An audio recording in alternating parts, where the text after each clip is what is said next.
Hello, everyone. Welcome to another edition of the FIG Education Online Seminars. My name is Tseko Mogotsi, and I'm a member of the FIG Education Commission. The topic of the seminar is the genius solution to sports failure during competition. And here with us to discuss this topic, I would like to welcome our two guests. Both of them are experts in the FIG Academy program. Presenter Tatiana Aguiar and moderator Nadya Aleksandrova. First with you, Tatiana. Hello, how are you? Hi, I'm very excited to be here. And this is a topic I just love. So this is a great opportunity. Thank you so much. So just to talk a little bit about you, Tatiana. Tatiana has learned about gymnastics watching the Atlanta 1996 Olympic Games and started gymnastics when she was 12 years old. She studied psychology at the University of Costa Rica and later on to Mexico City and Paris to become a sports psychologist. And up to this day, she continues to do research and help athletes as a therapist. Great, thank you very much. Again, we're really happy to have you, Tatiana. And then we also have our moderator for today, Nadya Aleksandrova. Nadya, welcome to you too. Very nice to have you too. Thank you very much, Tseko, and thank you very much to FIG to invite me to be a moderator. Absolute pleasure to be here with you. Yes, and to talk also a little bit about you, Nadya. Nadya has created Olympic medalists and has experience in coaching rhythmic gymnastics at all levels of competition, from the Olympic Games to national championships. And this includes medals at the 1995 World Championships and the 1996 Olympic Games. In the FIG, Nadya has been part of the FIG Academy's working group since 2007, a position she still holds today. Very nice to have you here, Nadya. And after a long time that we've spoken to each other, it's really nice to see that across the world, our friends are still doing okay. So Tatiana, over to you now. I'm very keen to hear what you will present us today for a discussion with Nadya as well afterwards. So please, you may proceed with your presentation.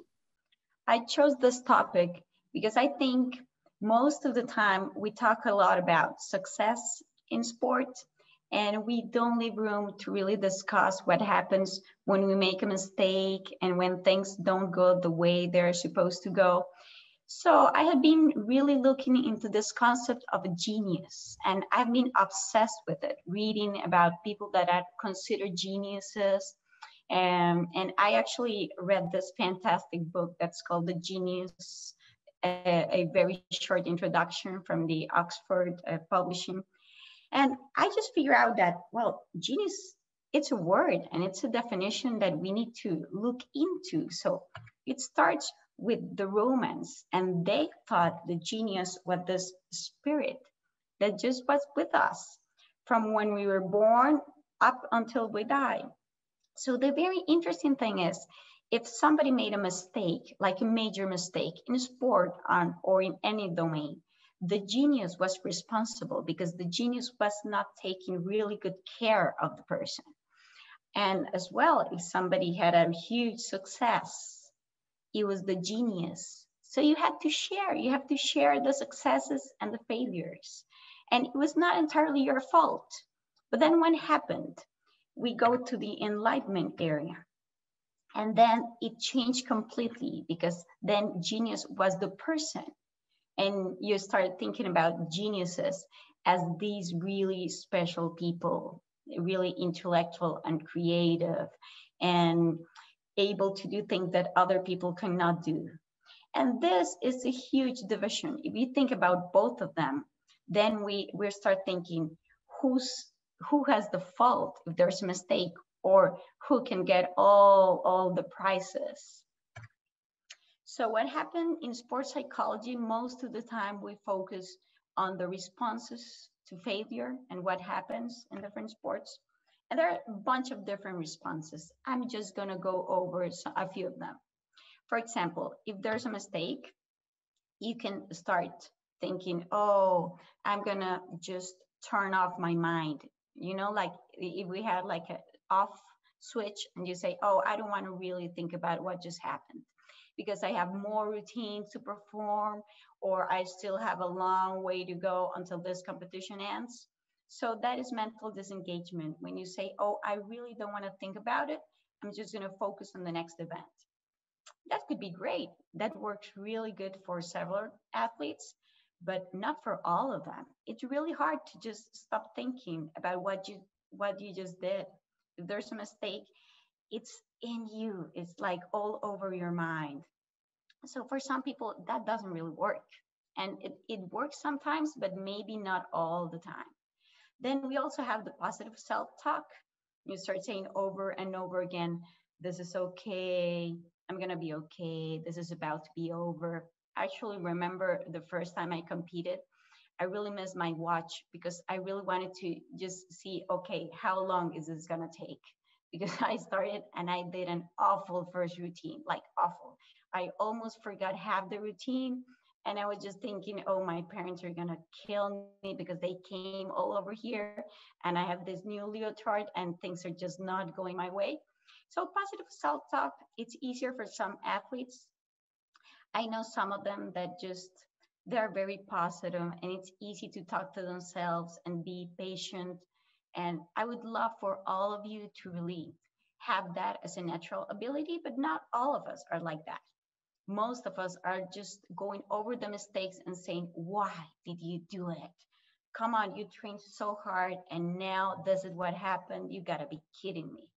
And then we also have other ones, for example, lowering goals and saying, oh, after all, I didn't want to qualify, or it's okay if I'm on the last spots. I didn't think I was gonna do well. That could work, but that is not always the answer, because when you get into a competition, you want to do your best. You want to be there and you want to prove that you trained. And the training is supposed to be like this path. And at the end of the journey, that's the competition. And then all of the things that you train are supposed to be there. But that doesn't always happen. You got a lot of pressure. And it's so different. I've heard some of the coaches just talking to their athletes and saying, don't worry, this is just like being in the gym. That's a huge mistake. It's never like being in the gym. You got your parents, you got a lot of people in the audience, you got judges. You have to do it just once and you don't do 5 routines or 10 routines like you used to do at the gym. So it's different and it's harder. And it's almost impossible to have the same performance at the competition as you did at the gym. It's a whole different context. So these are some of the cognitive strategies. And then we have the behavioral ones. First, you can get away. And I was a coach for 5 years and I had this little girl, Susanna, and Susanna she was a mess when she competed. She was so nervous that she was throwing up before the meet, one of the meets. And if she made a mistake, she just turned herself and started just staring at the wall, like this blank wall in the middle of the gym. And you couldn't even get close to her. She was just isolated and she needed that to get over her mistake. She was a small girl, but it was her way of coping and just saying, okay, this is awful. I need some space, and the breathing space I need, it's just by myself. So that's okay, that works sometimes. You can increase effort and say, oh, I'm going to the next event. Okay, I really need to nail my routine. Okay, now really focus, like turn on all the energy.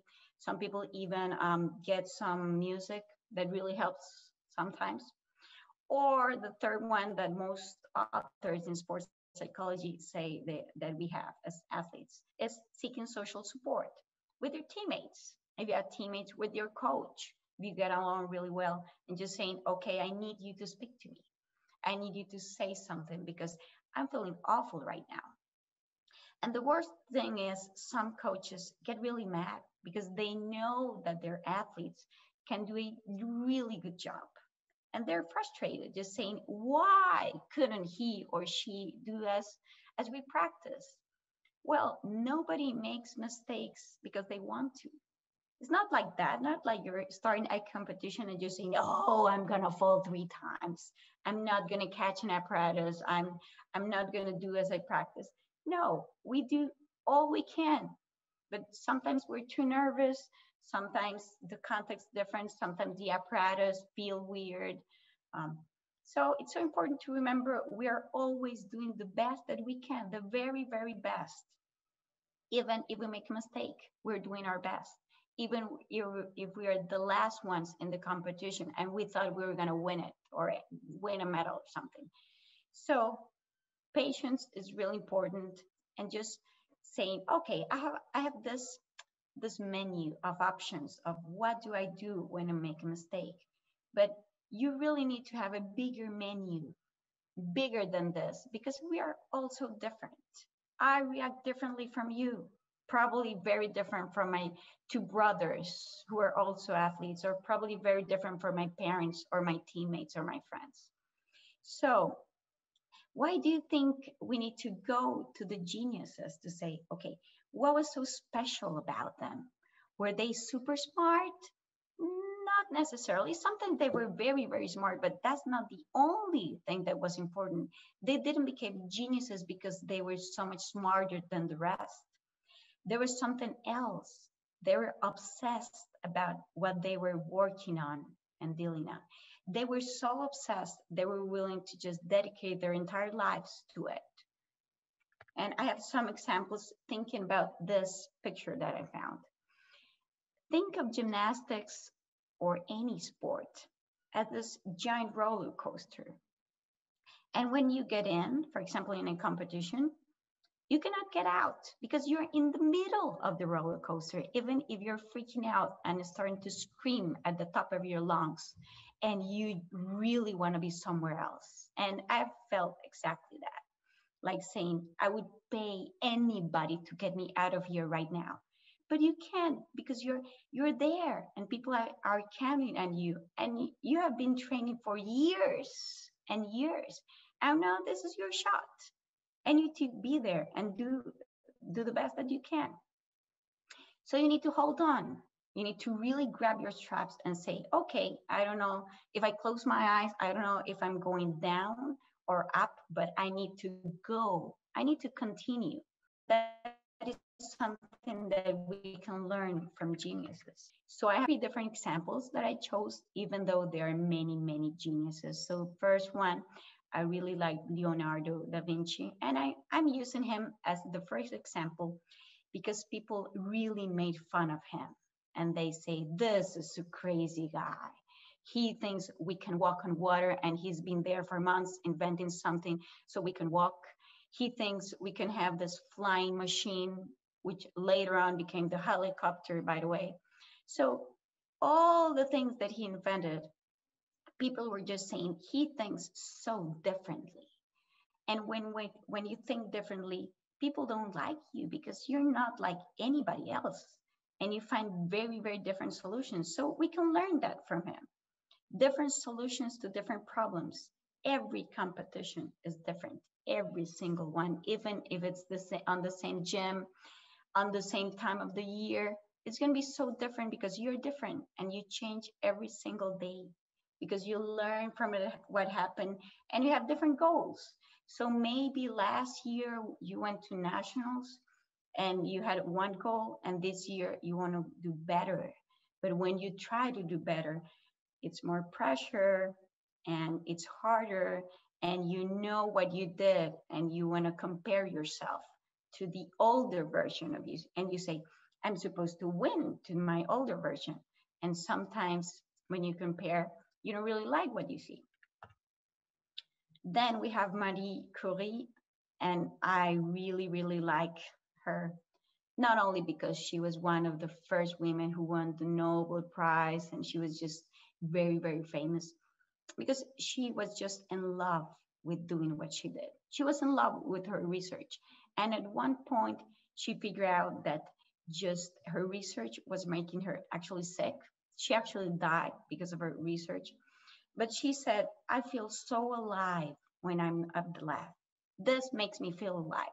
So even if I live a shorter life, it's going to be worth it because I'm here and I'm doing exactly what I want. I want to share this with you because I became a gymnast super old. I was 12 and I was a very overweight person. You would never believe it. I was like, you know, my cheeks were like that. It was just awful.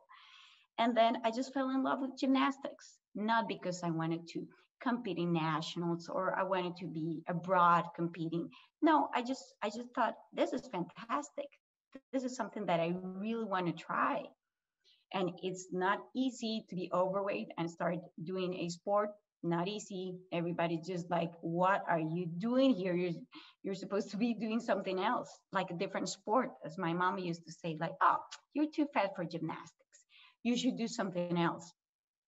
And I was like, no, I really want to try this. I don't care if I'm overweight. So that is just like Marie. She was just like, I'm so into this that I don't care if I fail. I'm going to keep trying and trying and trying over and over again because this is what I want to do with my life. And it's a decision. You choose a sport. It's not like you need to do the sport or you need to compete. At some point, maybe, but at first, it's a decision that you made. You told yourself, okay, this is something that I can see myself doing. And then the third one is Edison. And I have this like really juicy story about him because you know that he invented the light bulb. Well, most of us think he did. Actually, he was not the very, very first one, but he gets all the credit. But when he was invented the light bulb, sorry, he needed some money. So he started telling everybody near, oh, I just did it. I need some money just to run some extra tests, but I can actually make this work. And he did that for months and months, and the lightning bolt was not ready. He had no idea how to figure it. He had some mistakes, and just the electricity couldn't come in the right way. But everybody believed he had already done that. He was just cheating, and he was just lying all over the place saying, oh, I got this ready, and he didn't. It was not ready. It wouldn't be ready for months. But he kept trying and trying, and he was so stubborn. And I think we need to learn that from him. We need to be stubborn, even if we're making some huge mistakes and saying, what on earth am I doing? We need to continue because we deserve that. We deserve to be the better version of ourselves. So the lower versions or the other versions would just start crying out loud and just saying, oh, I'm done with this. I'm done with the sport. I'm not doing very well. I can see the exit from here and I could just run away. And some people do. I've seen athletes, and it's just so heartbreaking. Athletes that just don't finish the competition. They don't. They just say, I can't deal with failure anymore. But we need to be so focused on what we deserve. And we deserve to finish every single one of the competitions because we're just recording everything in our memory. And we're recording and we want the best pictures that we can get. And maybe they're not picture perfect, but they are as good as we can. And we're going to say, okay, I was proud that I was able to finish even after the mistake. And I didn't have to tell myself afterward, oh, I didn't even try. No, I did. I tried. You got to say, I tried my very best. Maybe it didn't work. Maybe it will next time. Maybe it won't. But just trying it once and again, it's a learning experience. I've seen so many people that have never been involved in sports and they think it's so easy. They think you just like get your gear and go to the gym and train a little bit and it's always fun and the meets are always okay. And that is not the real life of an athlete. And you know it. It's so hard. And sometimes you're scared and sometimes you're tired and sometimes you're thinking about leaving the sport and you say, oh, do I need to keep doing this over and over again every single day, even though I don't know if I'm gonna get near my goals. You need to just get in and say, okay, is this worth my time? Because time is the most valuable thing that we have. There's no going back. And we have just this very small amount of time in life, so small, and it gets smaller every day, smaller and smaller. And you need to say, okay, is this a sport worth it? Am I willing to give this hours of my life to sport? not knowing if I'm going to do a great job at the end or not. So I'm here to propose that we start picking up some clues and some of the solutions that geniuses use in their own work, and just start focusing on what are we going to do with shame, because every single time we make a mistake, we feel like we want to die. If it's a big mistake, it's just like, and it happens so fast. It's just like, oh my goodness, what just happened? I mean, like 10 seconds ago, I was fine, and now I'm on the floor, or now I'm out of the surface, or now I'm not where I'm supposed to be, not doing what I'm supposed to do. So you need to just swallow the shame and just say, okay, there's nothing I can do to erase what just happened. Nothing. Even amnesia can erase what happened. So we need to just do something different and try a different thing every time, because sometimes, I don't know, sometimes isolation can work, as it did for my gymnast. Sometimes it doesn't. Why would we use the same solution every single time after a mistake? So we need to adapt every single time, and we need to adapt not only to the gym where we're competing or to, you know, what's around us. We need to adapt to ourselves, because sometimes we're really strong, like mentally strong. Sometimes we're not, and we just want to get away or start yelling or start crying or do something else. Then the inner critic. You see that this you should read twice, because we all have super huge inner critics. If we get into elite sports, we want to be the best. I don't know anybody in our sport that just say, oh, I want to do okay. No, if you're training like crazy, you want to be really good at it, and you want to prove it, and you want people to know that you're coming and you're serious and you want to, you know, get it done. So you need to go back to the basics. Breathing, how am I feeling when I breathe? You need to make like this mental scan that, okay, I know I'm freaking out, but from 1 to 10, I'm freaking out like a 10, like I'm about to pass out, or I'm about to throw up, or I'm about to just start yelling, or not, because sometimes we're okay. And sometimes we're just like, yeah, going to the basics and saying, okay, my basics is I feel really nervous and my hands are shaking, but I can still do it. And sometimes you're saying, okay, no, this is like I'm in the alert zone. You know, remember like when a siren goes off and you see the red lights and you say like, okay, I'm so far away from my basic level, then I'm about to pass out because I feel so terrible. So what do I need if I feel so terrible? Do I need some water? Do I need to talk to somebody? Do I need right now to listen to a specific song or to music? Do I need to just stretch? Because sometimes a stretch helps. Do I need to just, you know, turn off my mind and say, oh, okay, I'm not going to think about what just happened.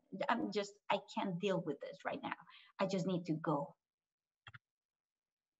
And there is never, ever a wasted effort. Even if you went to a meet and you fell 7 times at an apparatus, or you just made the worst routine in your life, it was never a wasted effort, because it was your effort. You were there and you showed up, and showing up is the biggest thing that you can do in sport, because so many millions of people never showed up, and they tried a sport and got out because they couldn't handle the pressure.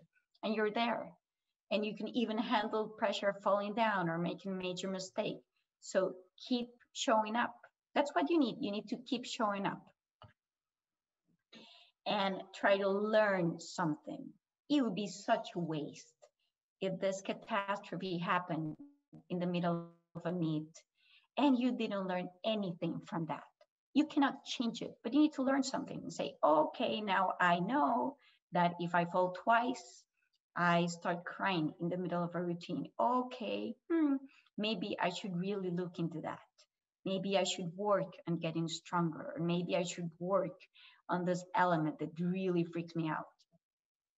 But it would be, I don't know, it'd be so sad to just say, okay, I learned nothing of all my years in gymnastics. Even now, I'm retired, long time retired. I can't even say retired because I was not really elite, but gymnastics just changed my life. I remember even at school when people just were so nervous for doing a math exam. I was like, this is a walk in a park. Are you kidding me? An exam, you can go back and erase the answer and put a different answer.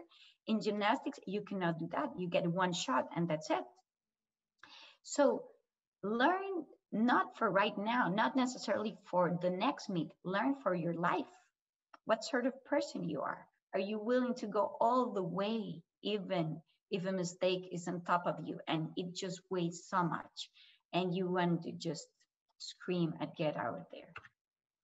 And then last advice I could give you, be prepared to be surprised, because sometimes we start learning to deal with ourselves in a better way. And sometimes it's not the end of the world. And you can be so proud saying, okay, I made one mistake, but I did it in such a good way. You know, like I failed better. Like Samuel Beckett has this wonderful phrase that I just adore. And he says, ever tried, ever failed. Don't worry, try again, fail better. So that's what you need. You need to fail better.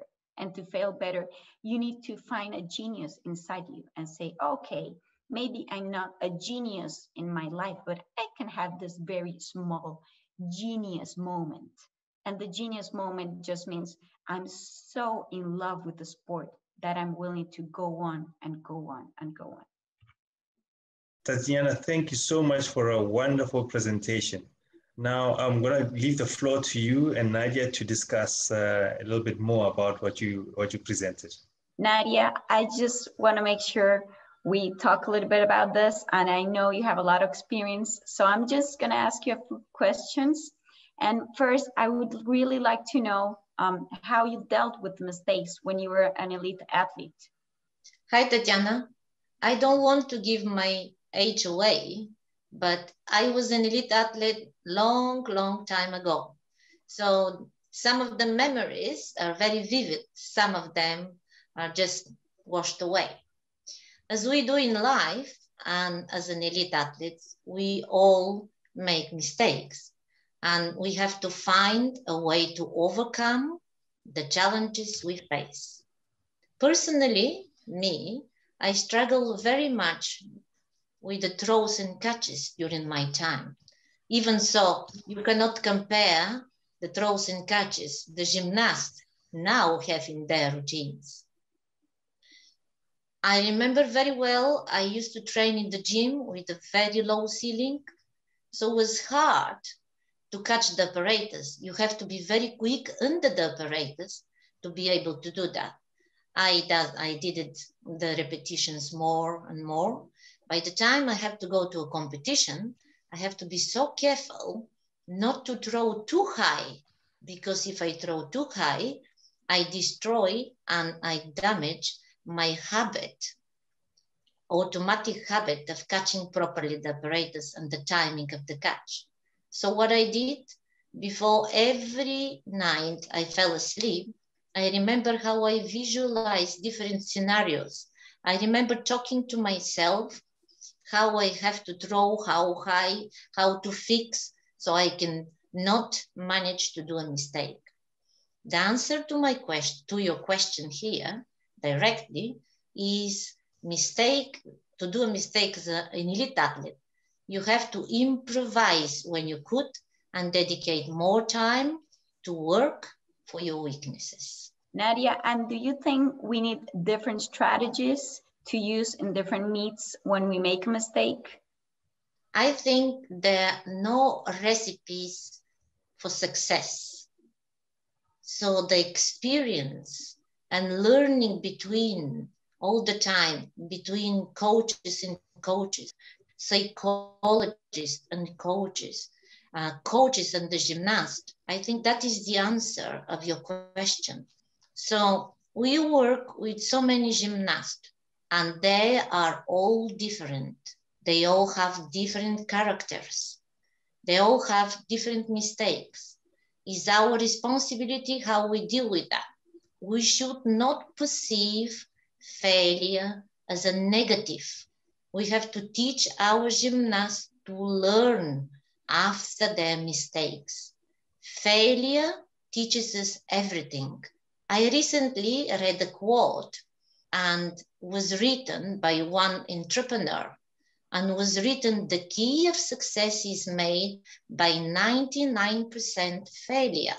So if you want to discover something which other people doesn't, sometimes you have to do wrong things on the wrong way to discover better way. Nadya, I just loved that quote. And I was wondering if you have a specific memory of making a mistake during a competition and then having to continue competing, and what was it like? So this scenario, I think, is very often happen. Not happen only with me a long time ago, but it's happened nowadays with every gymnast, no matter what age the gymnast is, no matter what level the gymnast is from. To make the mistake on the first routine and then able to pull yourself together and to carry on, you need a very good courage to do that. So there are so many different gymnasts. Some are coping very well, very quickly. They are able to pull themselves together and no problems, carry on. Some of them, they're so reluctant, they relax, they cry, they give in very easily. So that's why the psychologists and the coaches need to encourage them, need to help them in this scenario. Taking a deep breath, focusing the mind, tell them exactly what to do, encourage their confidence to carry on, get a fresh ink to write the story. Just one last question. I was wondering if your definition of sport failure has changed over the course of your life. I don't think the definition changed, only my behavior changed, because experience, knowledge, and time are the biggest teachers in life. So when I was a young coach, I remember I was frustrated with the mistakes of my gymnasts. I was more sharp. I was more impulsive. Now, through the age, with my experience and with my knowledge, I'm a lot more calm. I'm a lot more understandable. I'm a lot more into my gymnast with a lot more sympathy for them. And I'm able to help them a lot more. That's why I try to teach all coaches from all over the world, every coach from all over the world, to be patient, because patience is one of the key of success. Failure is a learning lessons, correcting the mistakes. We should regard failure as a stepping stone to success. Do not be afraid of failure. Thank you so much for that. In particularly, I really enjoyed when you said that failure is just stepping stone and we need to deal with that. So thank you for sharing all those stories with us. Thank you very much, Tatiana, and thank you very much, FIG, for having me. Well, thank you both. All I can say that it happens way too often when an athlete makes a mistake and they think it's the end of the world. You know, they want to hide under the table if they could. But we've heard today that it does not have to end that way, really. That sometimes all you need is just to take a deep breath, and just like Tatiana also confirmed there, that see failure as a stepping stone to success. Thank you very much to both of you, Tatiana and Nadya, for your participation in this very interesting topic and for your continued contribution to the sport of gymnastics. I hope that our viewers at home, coaches and gymnasts, enjoyed the seminar and found this discussion and information beneficial. Until next time, please all stay safe.